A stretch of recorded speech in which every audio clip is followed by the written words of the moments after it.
listening to the Brotherly Talk podcast. Keep it real.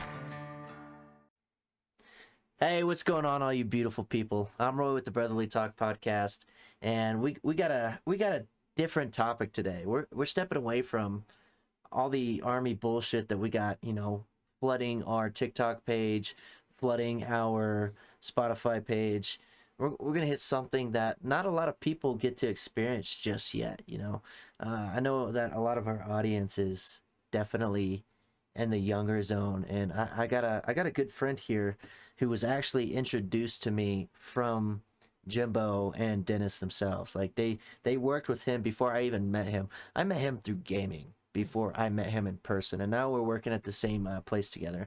His name's Jeremy Mansur, and I definitely love this man. He's a wonderful man, and he's got a wonderful mustache like me too. And you're about to see that here if you watch the podcast on YouTube. Jeremy, brother, go ahead and introduce yourself. We wanna hear about you. We wanna hear about this mustache. Describe it. Well, first and foremost, I don't want to say thanks for having me on. Really appreciate the opportunity. And of course, I just wanted to say, like I brought it up beforehand. I said, this podcast needs more than one mustache. Needs more than one beautiful mustache. So glad to be here. All right, a little bit about myself. So I'm Jeremy. Been in the Army now for a little over 5 years. Yeah.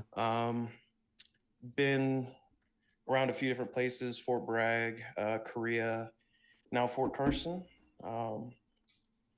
Let's see, I've been with my wife for 9 years together now, 5.5 being married. Got a almost 14-month-old daughter. And yeah, that's about it. Wait, did you say that you were married for 5.5 years? Mm-hmm. So you've been married longer than I've been in the Army. I was married before I joined the Army. That's nuts. Yeah. Met my wife in high school, and we dated throughout the last year of high school. Went to college, so was with her through that, and then after we had gotten married, talked about it, and I decided to join the Army because I was wanting to be a cop, actually, civilian side, but you have to be 21 to do that, and I was 19 at the time, so I figured, screw it, I'll join the military and be a cop in the military, do my time there, and then get out and be a civilian cop. And 5.5 years, or a little over 5 years later, here I am. All right. Well, with all that in mind, Jeremy, thanks for introducing yourself. You sound just as beautiful as you look. On this fucking dollar store headset. Yeah. What I was trying to tell you before we started this, I wasn't expecting to do this right away. Yeah. Because my headset, when I was in Korea, I had a nice Razer headset. The foam was coming off the ear, so temporary stopgap. I bought this from the PX for $20. And so did you do that today? Or you bought that recently? That was in Korea. Okay. It was in Korea, and I've been wanting to get a new Bluetooth nice headset before I did this recording. So I'm glad it sounds okay. Brother, you're good. Yeah, it sounds good enough, and it's something to expect. If we're gonna be pulling, voice of the little guys, right? Little guys, we don't got money. So we're not going to be able to afford nice headsets all the time. So if I pull someone on here, like I said, the last podcast, episode 5, James Aguilar, I think that was a wonderful podcast that we had with him. He had a lot of good opinions to share, but he did it through his phone. And the audio quality was still fine. You actually got a headset on, so that's good too. I'll give that to you. I don't have one of those, nice little stand mics. I bought this on Amazon for about $50. I shit you not. You running it through a Go XLR, or is it a USB into computer? A USB into computer, plug it in. It's a something compressor that I can send you the link. Don't worry about it. I'll send you the link if you want to look into something like this, if you like the audio quality. All right, yeah, but you're sounding beautiful over here. All right, so with all this in mind, all right, guys, the topic of today's conversation, it's going to be about fatherhood. Okay, so I have a 1.5-year-old daughter. Her name is Annalise, and she is absolutely what is a word that I can use to describe my my daughter? She's wonderful. She's beautiful to me. I love her in every way, but she is a shit show. I guess that's a good way to explain it. But Mansur's also, or Jeremy, sorry, I'm gonna have to get used to that. Yeah. Jeremy is also a father. As he said, his daughter is 14 months old. So the topic of today is gonna be fatherhood, you know. So whoever's tuning in and listening to us today, you know, this is a great opportunity to listen between two new dads because we're not experts at this shit. We're at the very okay, we're at like the second stage. Okay, I'd say the first stage is all the panic and craziness of having a newborn, and then the second stage is adjusting to a baby going into toddler phases and stuff. Okay, so shit's gonna get real. It's gonna get really real. And man, Jeremy, I hope you know I'm gonna ask you some questions that's it's gonna dig into your head, and you might cry. I might cry with you because this stuff fatherhood's it's an emotional topic. It means a lot to every father because kids really are worth everything in this world. They're the next step, and everything that you do, if you have a kid, everything that you do, your kid's gonna see that. You gotta it literally changes the chemistry of your mind. I'm pretty sure there's studies. I'm not educated too much in the studies, but I guarantee you there's studies out there that prove that having children literally alters the chemistry of your brain, and Mhm. it makes you think it in an entirely different way. It makes you a different person in almost every single way. It's like it's almost indescribable. But Yeah, it's like yeah, you're to quote um what is it? Will Smith, your life gets flipped turned upside down. It really does. it does. Because Yeah. like your whole life becomes about your kid. Hmm. Um it really does affect like Oh, how big you go dog. through life. Yeah. Sorry if I have my dogs ever bark in the background. It's okay. Any little noise in the apartment and they start barking, I fucking hate it. All right. But yeah, it really like changes what you focus on in your life. Mm-hmm. It goes from being maybe just you or you and your spouse to like, okay, now my main focus is my kid. Yeah. And you give like so much of your life is dedicated to your kid at that point. Like from waking up in the middle of the night to change diapers, get a bottle made, do all this, like your kid becomes the center of your life.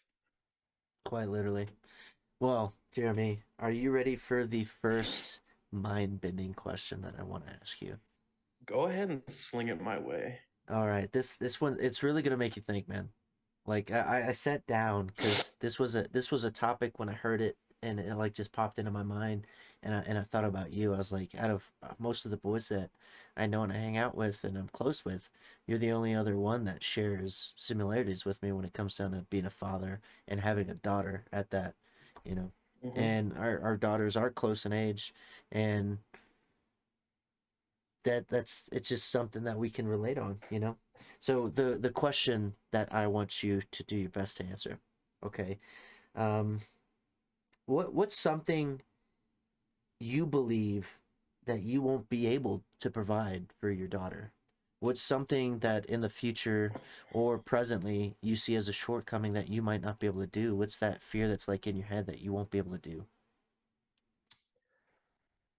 Ooh, I yeah, I warned you, know. brother.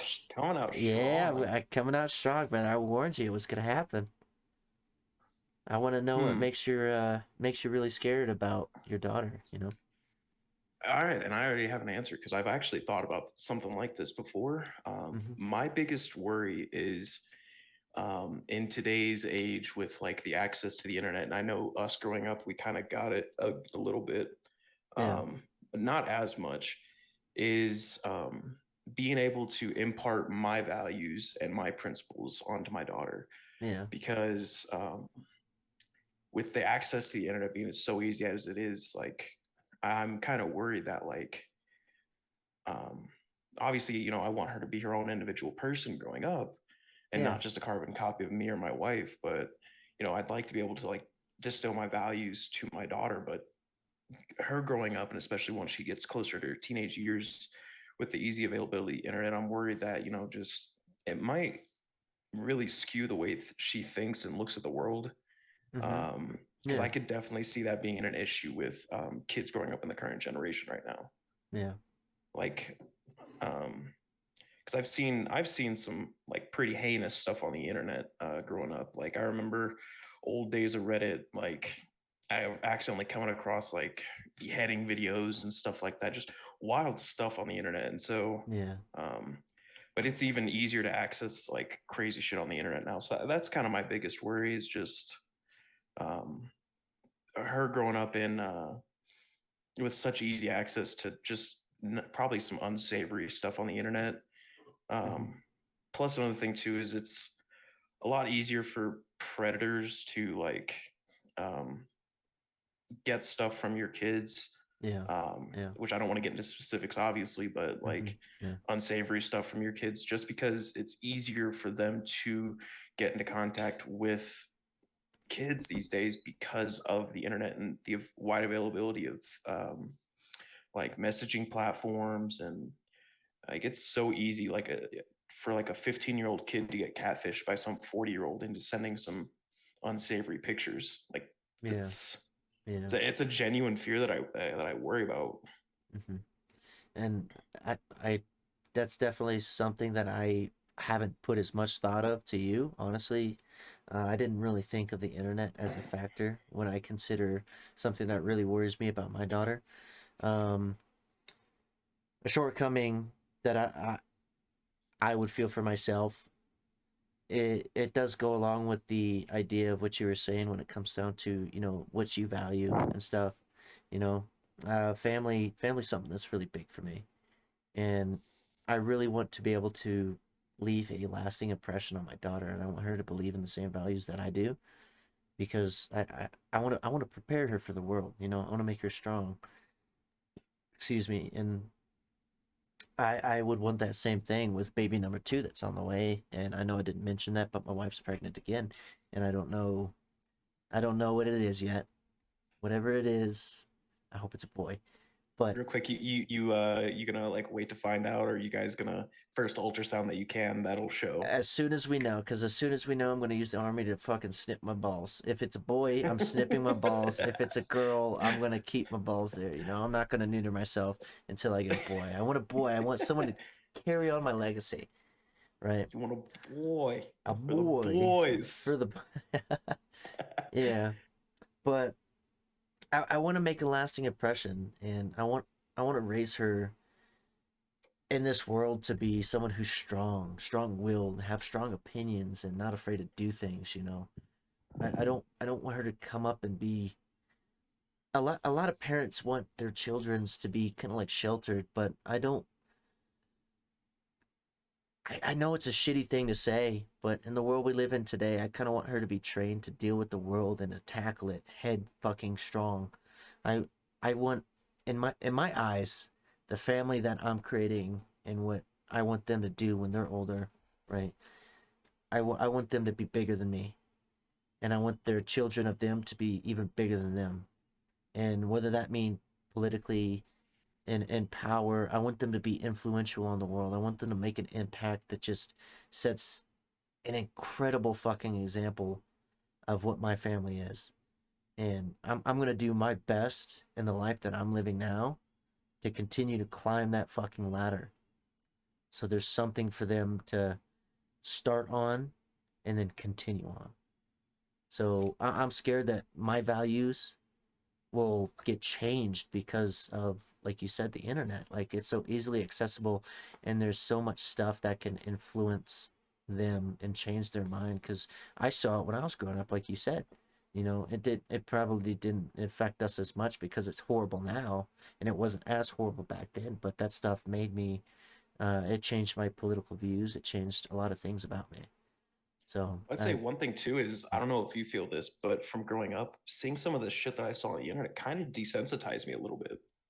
yeah, yeah, and I know So, it's the same way with a lot of kids now these days. Because I mhm. heard bullying is getting worse in schools. Bullying is getting worse. There's so much more communication in between children, and it's kind of weird because there's a disconnect because these children are communicating through online. So it's creating things like social separation. You know, these kids aren't being able to socialize in person as much. There's so many. There's just so much that goes into that topic, and let's put a bookmark in that, okay? And let's try and dive a little bit deeper into another conversation because we can go on forever. But I got more questions for you when it comes down to being a father. All So right. so the internet's definitely um something that you fear for your child and being raised. It's just not specifically the internet. Just to hit one real quick thing, Yeah. it's also like the internet and like the school system. Hmm. Um, it's kind of the same way. Like being able to impart our own values. Like they become like the age where they're actually going to school 5 days a week, they're Yeah. seeing their teachers more than they see us, Yeah. That's and that's true. just a fact. So that also does affect it as well. So you're saying like the school systems, you believe they're not being impartial with children. They're not, Well, being I just don't the think they should neutral be ground. imparting.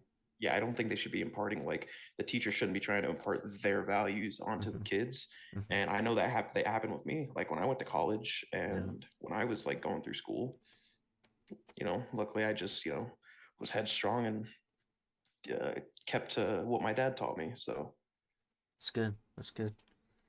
You think you're ready for the next question? send it. All right. So, what is something that you are going to do differently with your child? Right. What's something that you're going to do differently from the way that you were raised?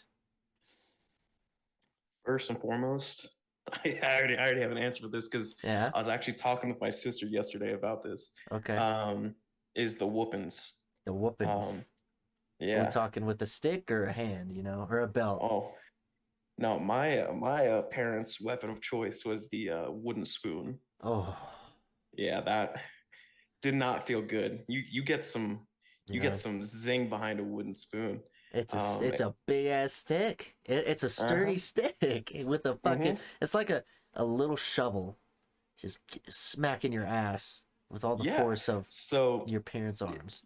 the tears of like how it's gone. So my dad told me that when he was a kid, my grandfather, the way that he used to whoop my dad would be hit him with the wooden spoon Hmm. until the spoon broke. That's when the whooping would stop. Okay. All right. Now, when I was a kid, it wasn't like that. It was just one or two whacks with a wooden spoon. Learn my lesson. Usually, I wouldn't do the same thing again. Right. But with me and my wife, we've talked about it. It's just like maybe a light little whoop, like slap with a hand on the behind, but Yeah. I don't see a need to like pull out a belt, pull out the switch, pull out a wooden spoon, something like that. And the reason I say I was talking to this yesterday with my sister is apparently, according to my father, when she was talking to him, he never whooped us with a wooden spoon. And I said, bullshit, my ass says otherwise. Oh my. Yeah. I, But yeah, that's definitely something I already knew like that I was gonna do differently. Um, it's just obviously you got to discipline, but not to that extent. And I don't think it was minimalizing the physicality of it. yeah, and Okay. I don't think Yeah. it was a bad thing either. Like it didn't harm me in any way, shape, or form growing up. In fact, I think that's exactly what I needed growing up because, like I said, Hmm. if I screwed up and my dad whooped me, I didn't do that same thing again. I learned my lesson. Yeah.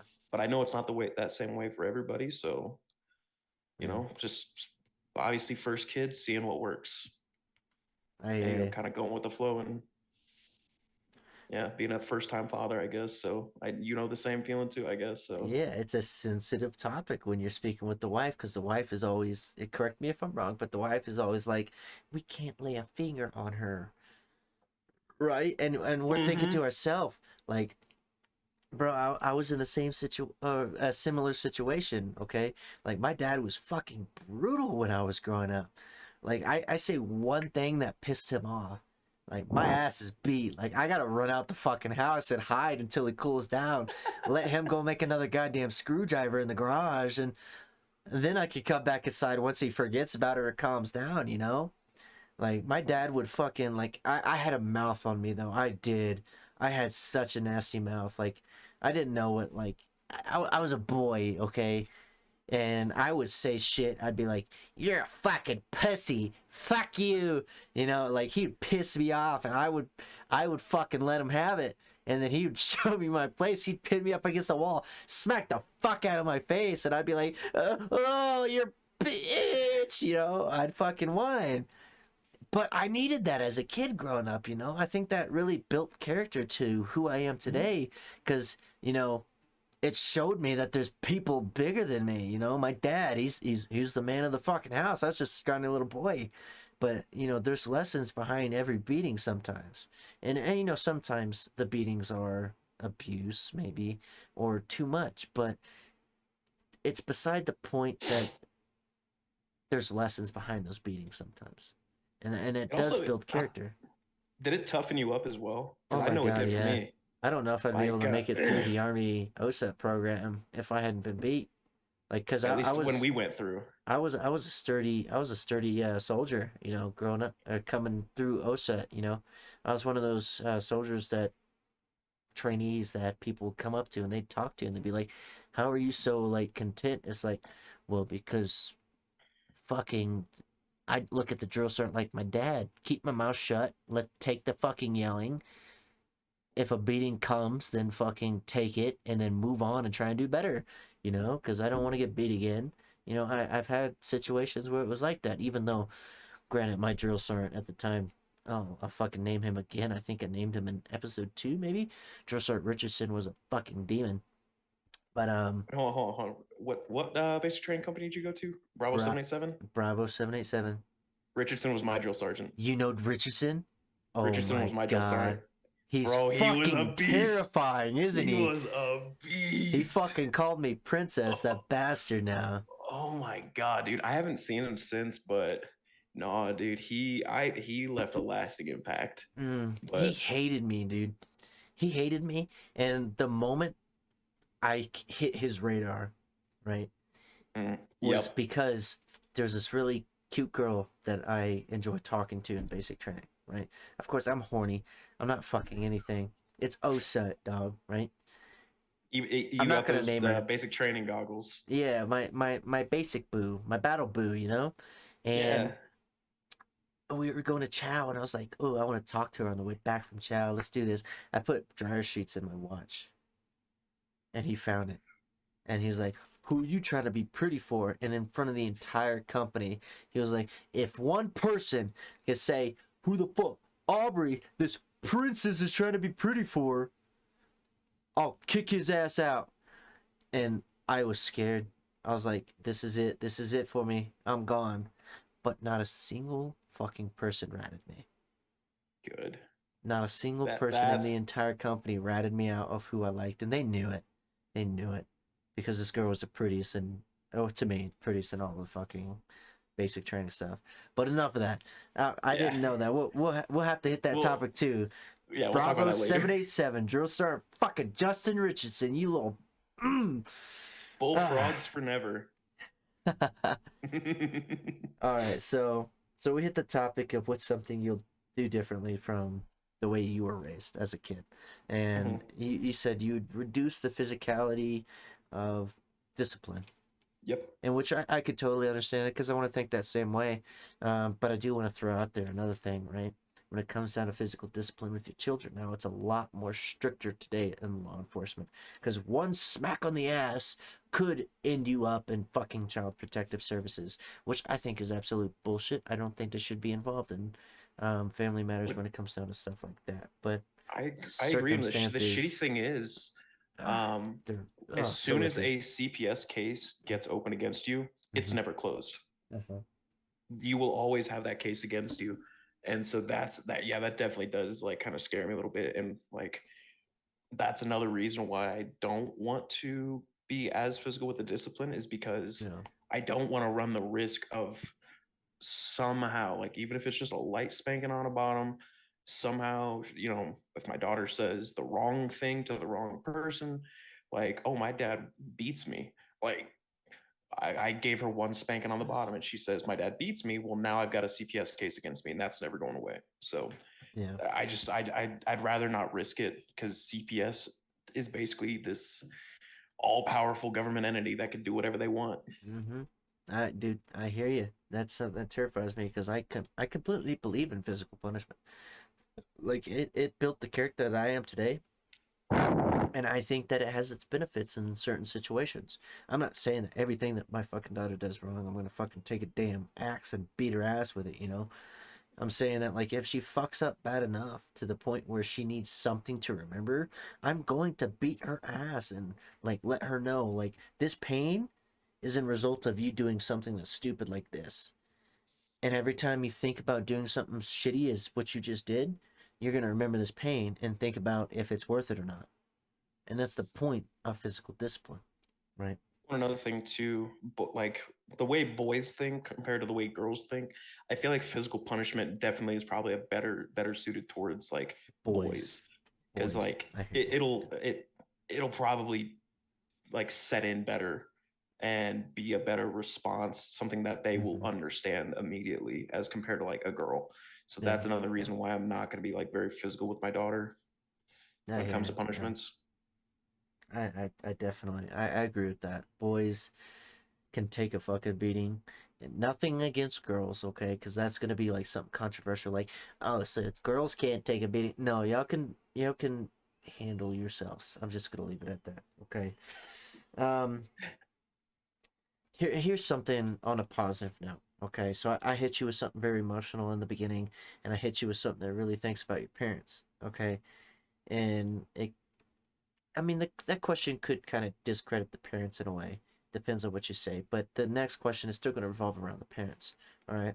So, what's a piece of advice, right? Once you became a father, what's a piece of advice that your parents gave you that you took and you're like, oh shit, this actually works? Ooh, a piece of advice. Mm-hmm. Yeah. Mm, I'm trying to think back. It wasn't too long ago, but I've had a few too many concussions, you know. Thanks, Army. Um, Go Army, beat Navy. so I know my dad, like I like kind of talked to him about it beforehand. You know, I was telling him that I was nervous, especially with my situation, which I've told you before.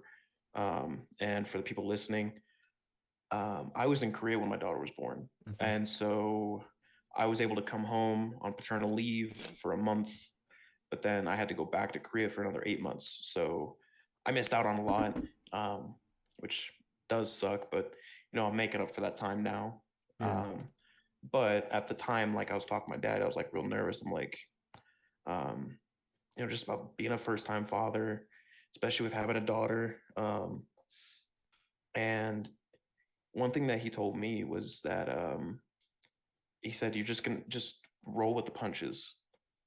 Um, he said he's not in the military, but he's been 100% supportive of me in my military career, and he's like, things are gonna come up to where you might have to, like, I know you go to the field for a week or 2 weeks here or there, blah blah Mm-hmm. blah. You're gonna be going back to Korea. Just roll with Yeah. the punches. Take everything Yeah. as it comes. Um, he said, luckily, um, the 8 months that you'll be gone are right at the beginning, Yeah. where she's not going to remember too much. Right. So he said, just enjoy the time that you have while you're here and try to make the best of it while you're gone. And so that definitely helped because like I was FaceTiming every day, Yeah. every chance I got, sometimes even 2 times a day. But being almost 12-hour difference, it definitely really made things difficult with trying to like see my daughter. But I definitely think FaceTime and every day helped. But yeah, he told me too, like as a new father, like you're not gonna know how to do anything. Everything's gonna be brand new.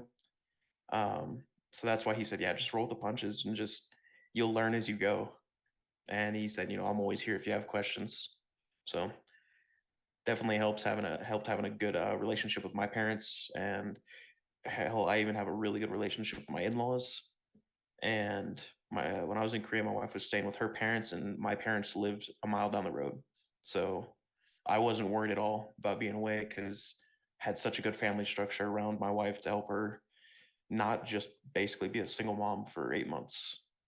So yeah, he definitely. I talked to my dad more than I talked to my mom. Mm-hmm. So a lot of like the talking about what to expect definitely came from talking with him. I don't know how it was for you though. I'm with you when it comes down to a father figure. My dad was he was really tough on me growing up, and I wouldn't be I'm surprised CPS wasn't involved in my relationship with my father when I was growing up as a kid, because my dad beat the fuck out of me. All right, and he wasn't afraid to beat the fuck out of my brother. My brother turned out. Um, Growing up as a kid, my brother was a little rough coming up, and he still is a little rough, but he's made a lot of progress, and I love how my brother has grown, and he's really grown into his own person. And it's weird because I want him to be more like me, and I know he looks up to me, right? Enough of that though. When it comes down to my father, I love him more now. You know, I've grown up. I've learned to forgive. I've learned to move on when it comes down to horrible things that have happened in my past. You know, I have a lot of childhood trauma, and my dad did contribute to it. He really did, and he wasn't the greatest father when I was growing up as a kid. But I still learned lessons, and I took those lessons, and I became a better man for it. Um, and now today, uh, I can't wait until I move back to Florida and get out of the army, because I want my dad to be very much involved with my his granddaughter. You know, I want him to be there. I want him to be able to hold her, and like, my dad's goofy as fuck. He's so goofy, and if that's a Aren't they all? testimony, if that's a testimony to anything that I am now from how you know me, like, my dad's 10 times worse, man. He's so fucking bonkers. And I want him to be around my daughter, so she gets a little bit of that fucking bonkers, that weirdness to her, that quirk, that personality shift, you know, fucking like, take it in. Grandpa is fucking a weirdo, and I want her to know that. But grandpa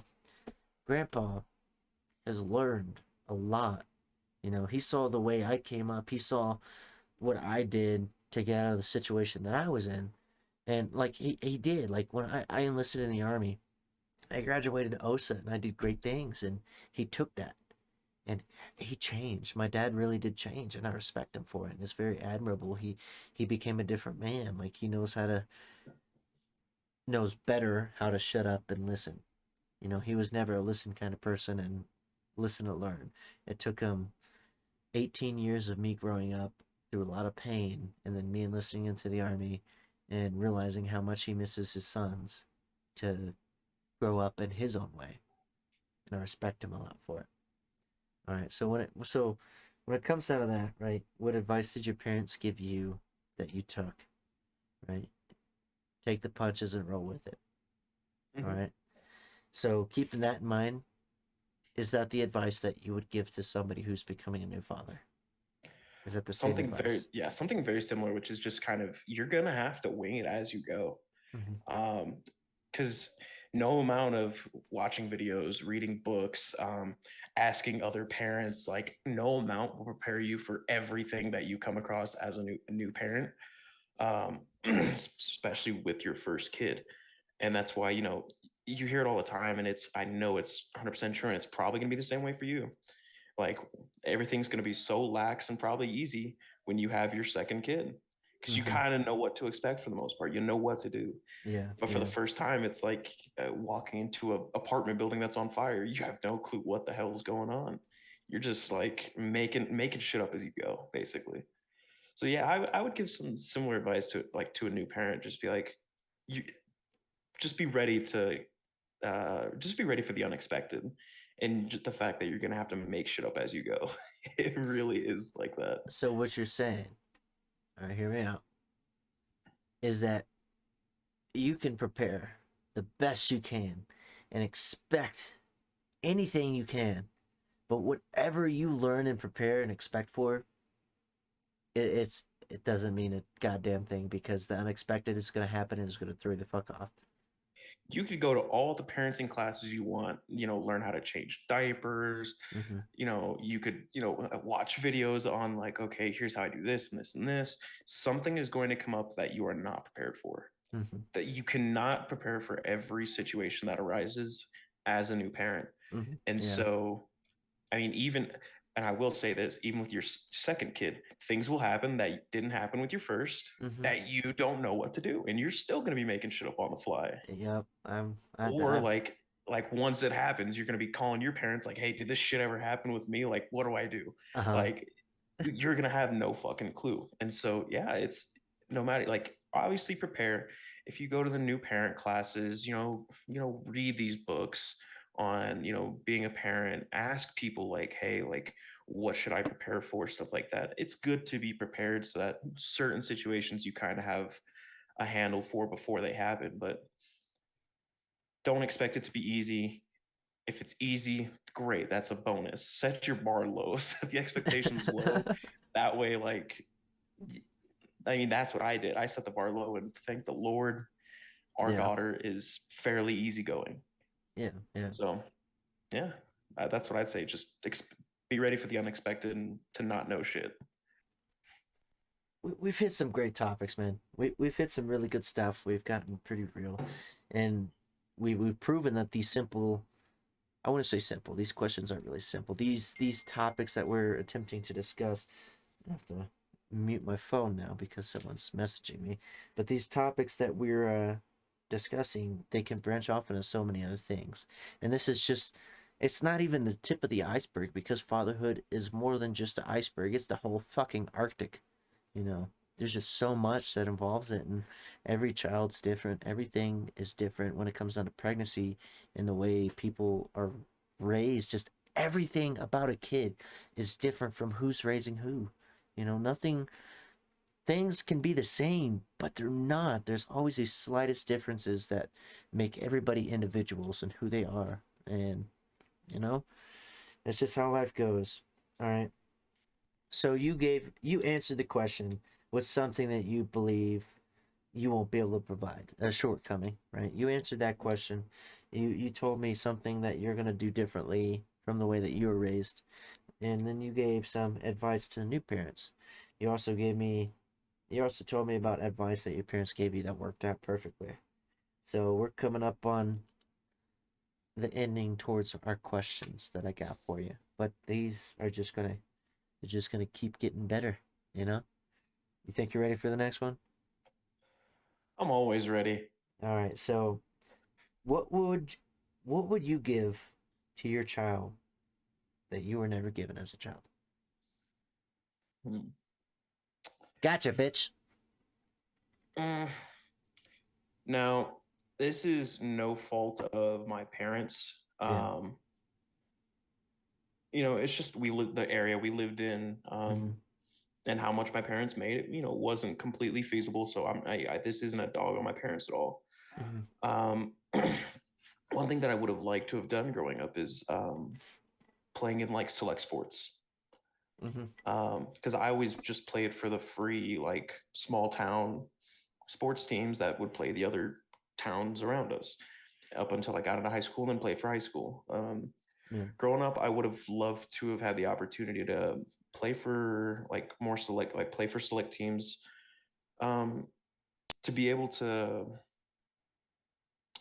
I'd say, be able to shine and be able to do better at sports. Because, for example, baseball, I was always really gifted at baseball, to where I was like one of the best players on the team every year I played.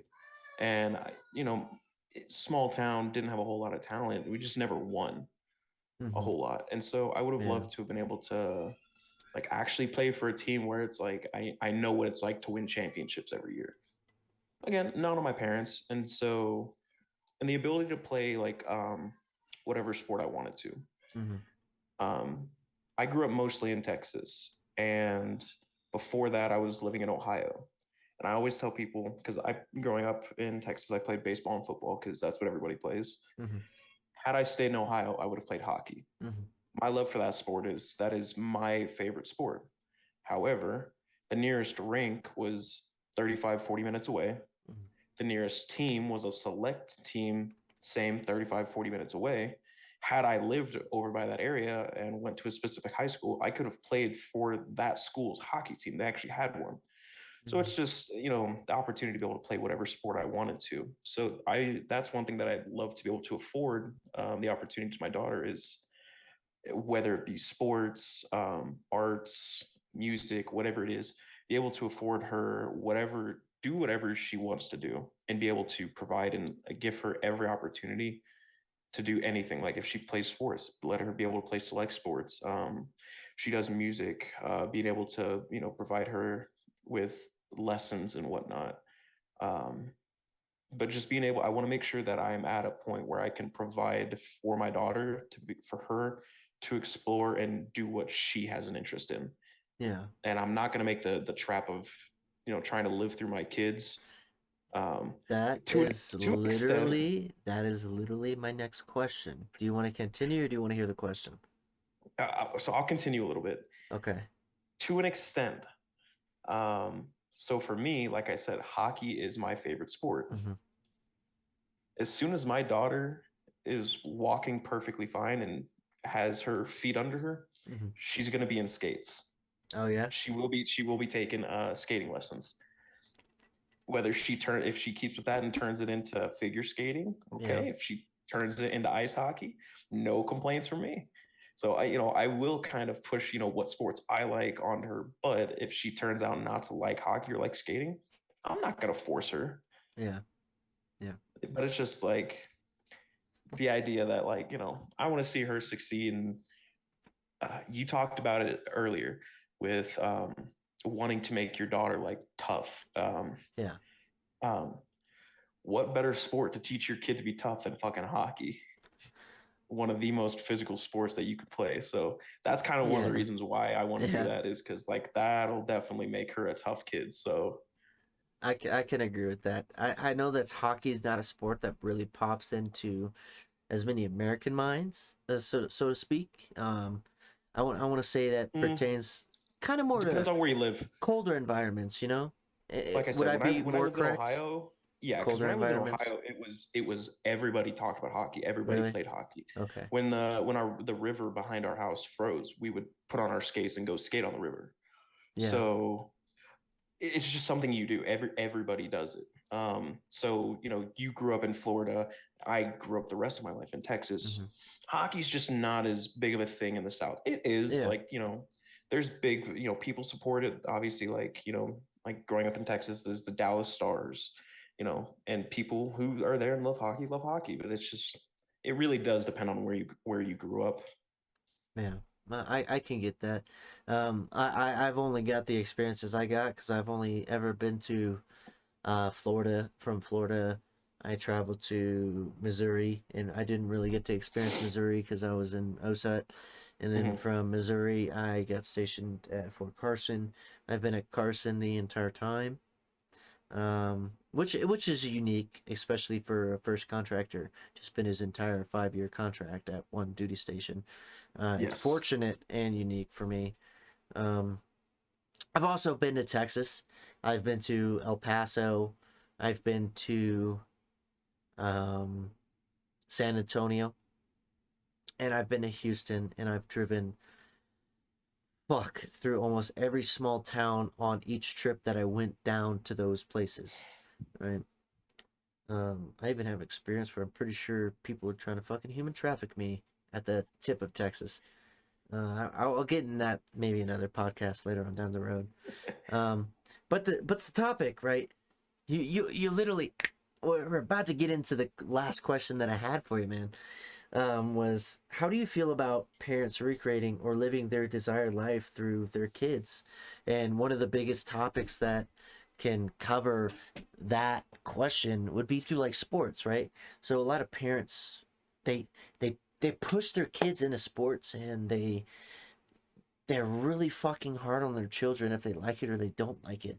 They push their kids to do amazing in these sports, and these kids they're nervous to like speak against their parents because of how passionate these parents are getting to push their kids to these sports. So how do you feel about and sports doesn't even have to be the full Mhm. topic when it comes down to it, but how do you feel about parents recreating and living their desired lives through their children? No, yeah, and you're right. It doesn't have to be sports. It could be like somebody who grew up and wanted to be. like growing up in Texas, everybody knows about the Dallas Cowboys cheerleaders Oh and yeah. how hard it is to get in on the squad and like just the level that you have to be at. So maybe they're, the parent wanted to be a Dallas Cowboy cheerleader. So they force their daughter to go to cheerleading and do all these dance classes, and their kid hates it, but they force him anyway. I Mm-hmm. do not like that. Yeah. Um, my dad, he grew up playing. I don't really think he played much football. His sport was baseball. Yeah. He actually was a walk on for the Kansas City Royals AAA team. Mm-hmm. Um, but then he got into a motorcycle accident and fucked up his knee and wasn't able to play anymore. Mm-hmm. But after he healed, he continued playing. Like he played in baseball leagues up and down all throughout California. He played in leagues in Mexico. So that was his life. It was baseball. So growing up, he had me play baseball. Fortunate enough for him, I was good at it and I enjoyed it. I loved baseball. Probably, I'd say, as far as like favorite sports, I'd say probably goes like to play hockey, football, than baseball. So lucky enough for him, I really did enjoy it. It was, some of the best friends I made growing up were through playing sports.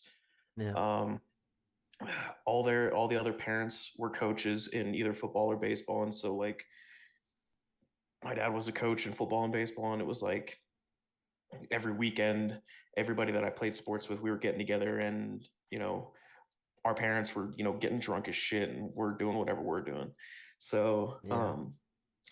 I feel like I was kind of fortunate with that. Like when I injured my arm playing baseball, like it's still injured if I from playing catcher, to where if I throw a baseball even right now as hard as I physically can, like doing a throw down to second, I lose feeling in my arm. Mm-hmm. Um, it's due to issues with coaches that I had in high school not So, having like, not you worked you properly. were injured at one point in high school, maybe?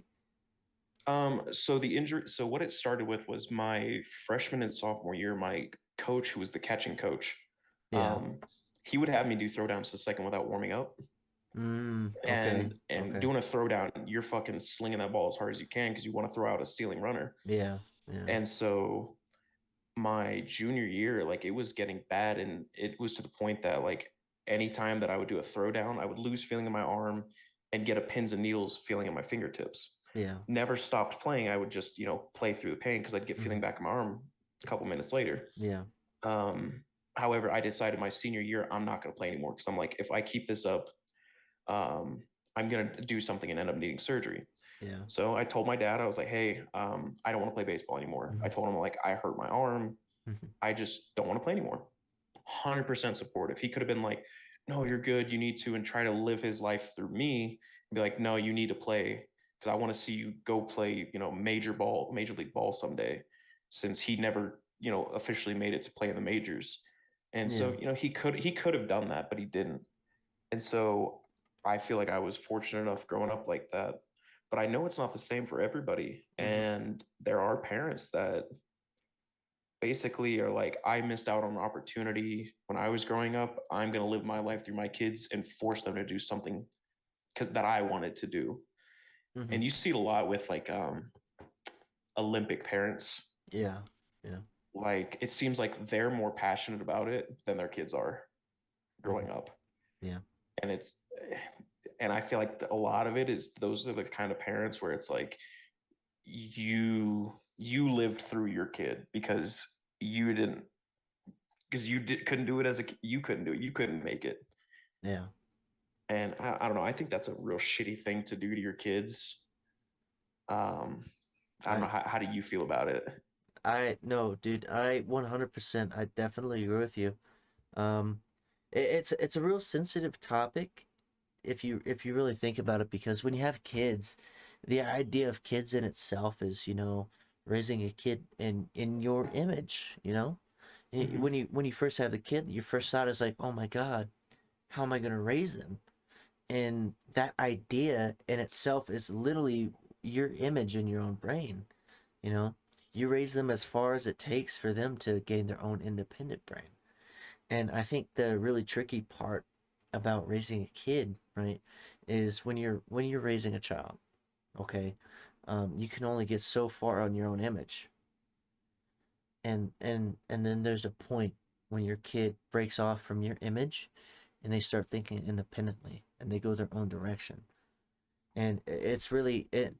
I think that some parents have the innocent idea of, oh, I want to do this, and I could understand, right? Because I'm not here to bash parents. I'm not. Okay, your kids are your kids. My kids are my kids. Don't fuck with my Right. kids because I'll fuck you up, right? But some parents fail to recognize when their kids start thinking independently, and they start thinking of their own ideas and going in their own directions. And it's really important as a parent to. It's important, but it's really hard. Okay, I'm not going to discredit the difficulty it takes to actually notice this, because you've gone so long from the stages of newborn, toddler to fucking growing up, and maybe like elementary school, and even further getting close to that middle school point where everything that you say to that kid is how it goes. But then at some point they're going to gain their own consciousness, and they're going to hit that point of reality where, like, oh fuck, I have to start thinking of, excuse me, I'm going to have to start thinking for myself. And as soon as they start thinking for themselves, at that point you're less of a parent. And I don't mean that as a lesser parent.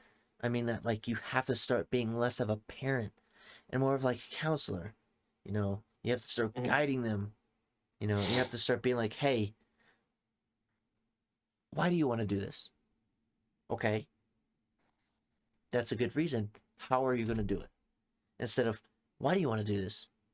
What the fuck's wrong with you? No. You start asking different questions. You change from no to how. From how to, I support you. From I support you to, if that's how you feel, absolutely do it. Chase it. You start trusting. You start giving trust into their own independent decisions. You give them the benefit of the doubt in your heart, because I know as a parent, you're going to want to fucking ball up your heart, not allow them to do anything because you don't want them to get hurt. But they have to get hurt sometimes. They have to break a leg, literally, or not literally. They have to go through these stages in their life, or else they're not going to learn the way they need to develop and become better people when they hit our young age. Like, I'm 23 years old. I'm young as fuck, and I have a second kid on the way. That's nuts to me. Like, if I really wrap my head around it, like, growing up as a child, like, my parents and everybody I grew up around were like, oh, if you're 42 years old, have a kid. I'm like, motherfucker, what? You know, I'm 23 years old. I'm half that age, and I already have a kid that's 1.5. I had my first kid at 21 years old. I'm glad I was 21 because I needed that fucking beer. If I'm being honest. I know that's relatable. Whoever's 100%. listening, they're probably gonna fucking laugh at that shit too. That's fucking nuts. If beer didn't help you get through the newborn stages, I don't know what the fuck did. Whiskey, but you kind of get what I'm saying. Like, So I do, but I still, to an extent, I do. mhm, But I cannot support a parent basically living their life through their kid and forcing them to do something they don't want to do. absolutely, yeah, But I I will get that. caveat on that. I will use my sister as an example. Neither of my parents played musical instruments growing up. Yeah, Neither of them thought about it growing up. It wasn't something that they did. mhm, Um, However, my sister, when she was like younger, she showed interest and wanted to play music and wanted to play the violin. So my parents got her a violin, paid for her lessons, and she was fucking phenomenal. She was amazing at violin. So much so to the fact that for high school, she stayed at our uncle's uh, house during the school year, which was a couple towns over because they had a bigger high school, and their high school, instead of just having like a band, actually had an orchestra. yeah, So during the school year, she would stay over there so that she could register that as her home to mhm, be able to go to the school to play in an orchestra. However, by around the time when she was kind of in like the sophomore, junior year, she really didn't want to play anymore. Like, Yeah. wasn't really wanting to play anymore. However, my parents were like, no, you need to play. You need to play. And I understand where my parents were coming from. And it's not Yeah. because they were living their lives through my sister. It's because my sister had such a talent for it, was Yeah. so good at it, that they were like, you are so talented at this. You need to do this. Hmm. Um, Eventually, I think she quit by about her senior year. I don't think she did it anymore. And my parents were understanding, but so I can understand where my parents were coming from with like, you are so talented with this. You need to do this. Yeah. I can understand that more than, living your life through your kids, because like you want to see them succeed. You want them to do what they enjoy, Yeah. obviously. Yeah. But for my sister, it was just, and I'll say this from, as a brother, growing up with her, she was a year, she's 2 years, no, a year younger than I am. Um, so I grew up with her, and so I'd always hear her practicing her violin. She was fucking phenomenal, and if she kept at it, she could be playing in like these huge orchestras that like travel around the country and whatnot, Hmm. if she wanted to. Yeah. But eventually, my parents relented and let her quit, because she just didn't have an interest in it anymore. So I have more of an understanding towards that, where it's like you can see a God given talent in your kids for something, and you want to push them to that because they're so good at it. But at a certain point, like you just kind of have to bite the bullet and be like, look, I know you're not interested in this anymore. It's okay if you quit, if you don't want to do this anymore. Yeah. I can understand that more though than being like, I missed out on my opportunity to do X as a kid, so I'm gonna make you do Y, even if you hate it. Yeah. Yeah. I hear you. So to kind of add to everything that was kind of like just said, right? You had a strong opinion. I shared a really strong opinion as well. You rebutted that, and it was completely valid. There was a fuck ton of good stuff in there, and I appreciate you for keeping it real, dog, because that's literally what everything about this podcast is about. Keeping it real. To sum that up, when it comes down to parenthood, fatherhood, the kind of aim for this is for fathers to listen to and kind of like gain something from it, and get a heads up, maybe a little bit more info before they become a father, and they're sitting in our shoes and they're like, oh, my daughter's screaming her fucking head off, and I'm trying to sleep during the day because I got to work at night, right? It goes to say that parenting, fatherhood, there's so many situations that make everything that contradicts everything that we could possibly say. Everything contradicts everything because no situation is the same, right? I think, and if you agree, that's fine, or you disagree, that's fine. I think one of the biggest things about being a parent, right, is to sit. Discipline's really big. I'm gonna start off on that discipline note because it really is big. Because to be successful and do good in life, you really do need discipline. You need self discipline to progress because that's how you're going to contain your character and go forward. Um, Another thing is you really have to give someone love. You have to love them in a way where they know it and they know that they can rely on you because you're the parent. But you also got to keep discipline in mind but there's so many different stages to raising a child. So where you can pick and fucking choose where you want to start implementing these things that I'm saying, right? Because there's just so much. There's so much, and I'm not even as knowledgeable as I can be because my daughter's only 1.5, and I have another kid on the way. So discipline, love, compassion, right? You gotta show them compassion, and that coincides with love, right? You gotta show them that you're passionate about the things that they're passionate about. You have to, and I say that because when a kid really likes something, right? They look to your approval. They want you to approve what they're doing, and if you're not showing compassion to the things that your child wants to do, then they're going to lose interest because a child seeks the approval of the parents, and that's facts. The Mhm. moment you cut off that compassion, then there's nothing there for the kid. You just broke their spirits. They quit something that they really wanted to do because you didn't want them doing it. So I don't know how it was for you growing up, Yeah. but for me, um, I was always looking to make my dad proud. Hmm. That was like one of my goals as a kid. And whether I should or shouldn't, whatever people say nowadays, if like, that's the wrong way to like raise your kids, I don't care. It's just how I was as a kid. Like I was always trying to make my dad proud. Like I want him to be proud of me as his son. Hmm. And so, nowadays, whenever, he always tells me, he's told me on multiple occasions, like, I couldn't be more proud of the man you turned out to be and what you've done with your life, yada, yada, yada. But was it the same for you growing up, always trying to make your dad proud? Um, there was a lot where I did try to make my dad proud, but there was also a lot where I rebelled. I had those stages where I really threw in something that was a fucking curveball for my dad, and I just wanted him. A lot of times I really just wanted my dad to accept me for what I wanted to do. And a good example that I can provide that I did where I wanted my dad to be proud of, and it's really weird at this stage when I describe it, but I as a freshman in high school, like my first year transitioning from middle school, and I haven't even had my first day of freshman, right? Um, the high school that I went to gave opportunities for these middle schoolers that were coming into their freshman year to do things, right?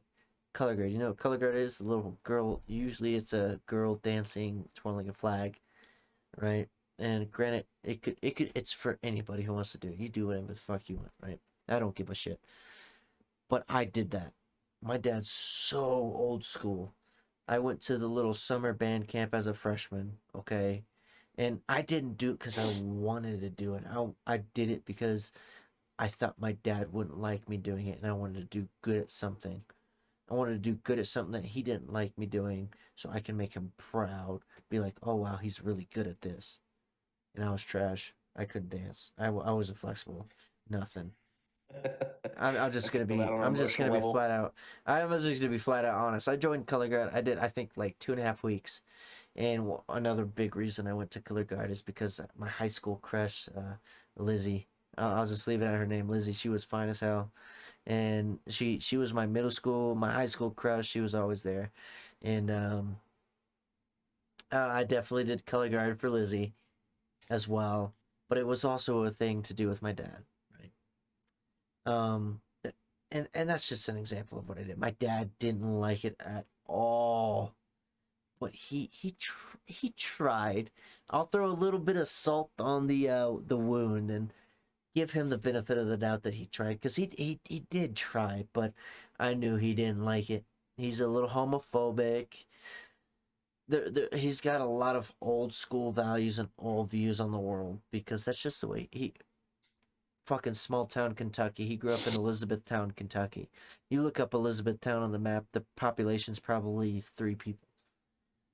And that's an understatement. Yeah, there's probably like maybe 1,000, 2,000 people in Elizabethtown, Kentucky or more. Okay. But he grew up small town Kentucky. Okay. My dad's in his late 50s now. He's coming up in his late 50s. So yeah, he had those values where like, oh, this boy's twirling a flag, he's got to be gay. And I definitely thought that myself, but I didn't care about what gay was being. All I cared about was doing something good that my dad didn't want me to do, and I wanted to impress him by doing something different. I ended up quitting the summer, of course, because they asked for like $300 to do color guard. My dad's poor as shit. That's just how it went. But the fact is, he did try and support me, even though it hurt. I know it hurt him because he thought I was going gay, and he doesn't want me to go gay. And even if I went gay now, he would be really upset. And I don't Uh, mean that. And I swear to motherfucking God, if you're gay and you're listening to this podcast, you think I'm bashing you, you're stupid because you didn't fucking listen. And yeah, go ahead, fucking try and cancel me. You didn't listen to the point. I'm talking about how my dad felt. I don't give a crap if you're gay. Further on, if I was gay and my dad, he he'd be so difficult to accept that. But he tried, you know. He did give that little bit of effort to accept something, but like you're saying, I did try and do something for his approval. Like me growing up as a kid, everything that I did was for his approval. I went through 3 years of JROTC. I was that kid in high school because I wanted him to approve me. After I quit band and I had the opportunity to start applying for other classes that I wanted to do, I did something manly, tough. I was like, hey, I want to show him that I want to be the man that he wants me to be. So I joined JRTC. I did everything that I did in high school up until the point, even to the point I enlisted in the army. It was probably to get him to believe I was the man that he wanted me to be. So yeah, Well, and that's one thing that I feel like you as a parent have to do is to one, like you said, be supportive of your kids. Whatever decisions they make in life, whatever they want to do, who they are, be supportive. If any new parents or soon to be new parents or wanting to be parents are listening, that's one thing that if you want to take away is be supportive of your kids. Um, and another thing too is I just had it on the tip of my tongue. Oh my god, I just lost it. The train you has left the got station, but it. but yeah, no, you have to be supportive and show your kids that one, you love them, and two, you're proud of them. how how Like I how said, how would you show that when you think about it? physically tell Showing them. showing them that you love them and that you're proud of them. How would, if you could provide an example for, let's say, new parents, right, or even parents that have been there and are struggling with being able to show the ability to love and be proud of their child, how would you show it personally? Physically tell them as often as you can. Yeah, Every time I talk with my dad on the phone, and we talk frequently, yeah, and I'll explain why here in a minute. But we talk frequently on the phone every time, end the phone call. Love you, dad. Love you, son. Cool. Make sure your kids know you love them. Obviously, through actions, yeah, can't just be words, but you need to physically tell them. And same thing with being proud of your kids too. I can't tell you how many times growing up, like playing sports and everything, where my dad tells me like, "Oh, you did me proud, son," or "Proud of the way you played," and all this. And even now, like as an adult, being in the army, whenever I talk to him on the phone, he's constantly telling me like, I'm very proud of you, blah blah blah. And then he'll be like, yeah, every time I'm talking with somebody at work or whatever, I'll be like, my son did this in the army today. He did this. He's always blabbing about me, and he's telling me that, and that lets me know that he's proud of me because he's always talking to people and being like, "So here's what my son's doing." And he does the same thing with my sister too. She's not an exception. It's just using myself as an example. But you have to physically tell them, like, not every kid, like, actions alone won't show it, and words alone won't show it. I could say I love you. I could say I'm proud of you and not be proud of you. And you might be able to tell just by the way I tell you. Like, you have to shoot, like, through your actions show that you love, you're proud of them, and you're supportive of them. And you have to physically tell them. hmm Because I mean, I don't know about you. Most guys are not good with just reading signals. I'm talking to my wife, they really are, they because really are. like I told my wife this like when we started dating. I'm like, I can't read your mind. And Um, I'm really glad you said that because that's definitely a topic that I want to get onto, is men and masculinity.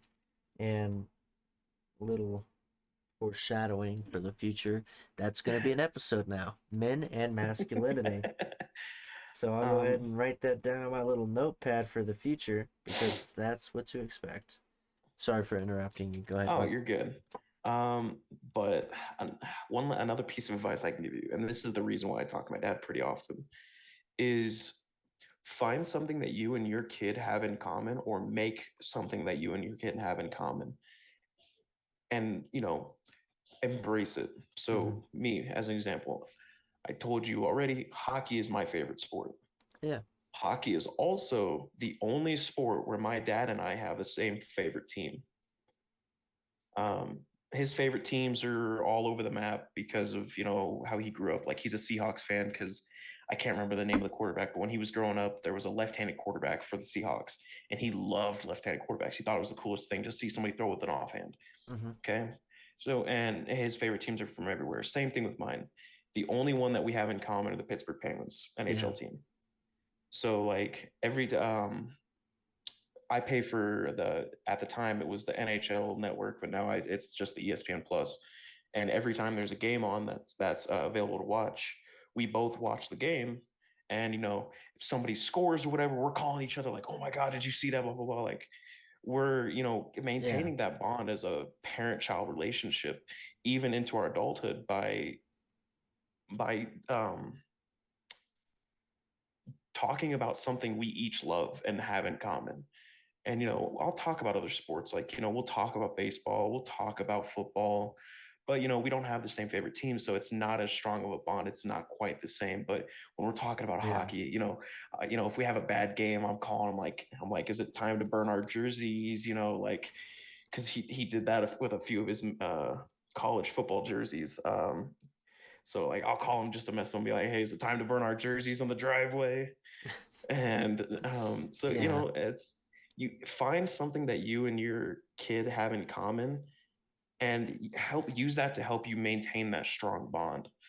um, because I mean, even if we're not talking about hockey, I'll just call him, and I don't call him and talk to him as much as I should because I don't like talking on the phone. But Mm-hmm. um, pretty much anytime there's a game on, we're always calling each other, talking about it and everything. So it's definitely a really nice feeling because I consider my dad one of my best friends now that I'm an adult. Now that Mm-hmm. I'm no longer just the kid and I'm an adult and I have a kid of my own, it's like I consider him one of my best friends, and that's how we maintain our like friendship and bond is through talking about hockey.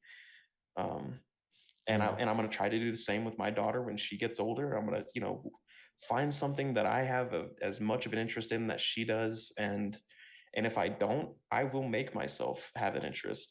If she turns out to be the biggest soccer fan in the world, I cannot fucking stand soccer. But Yeah. I will watch I will force myself to like it Yeah. just to be able to have that bond with her. And Mhm. those are the kind of things you have to do as a parent. You got to make sacrifices.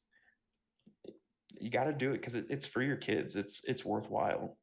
I hear you. Yeah. I hear you. So that inside to the ending of everything, right? For this podcast. Okay. So just just be humble. You know, as a parent, be humble. Know your kids are different. Know that your kids aren't going to be young forever. They're not. And the connection that you have with them while they're young and as they're growing up and they're impressionable, it's all going to change. So be humble. Love them for who they are. Support them for who they are. Okay, but don't be afraid of discipline as well. That's a big thing. So there's got to be a healthy mix between being humble and discipline, especially when you're a parent.